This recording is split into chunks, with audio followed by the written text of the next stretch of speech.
నీతి విషయమై జీవించినట్లు తానే తన శరీరమందు మన పాపములను మ్రాను మీద మోసే ఒక అడ్డకు ఎగురు నిలువుకొని మీద మన ప్రభువైన యేసుక్రీస్తు వారు నీ ప్రభు నా ప్రభు ఆయన నాగా తన శరీరమందు ఏం మూశాడు?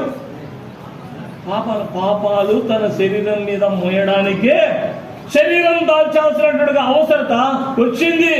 ఏమన్నా పాపాలు మోయడానికి రావాల్సినంత అవసరమా? ఆ యొక్క పాపాలు అది ఆ యొక్క మోయాలన్నది ఏమంత బరువా, అంత బరువా? దీని యొక్క వాక్యంలో చూడండి, కీర్తనగాడు ఏమంటున్నాడు చూడండి. కీర్తన 65వ అధ్యాయం 3వ వచనం, 65:3.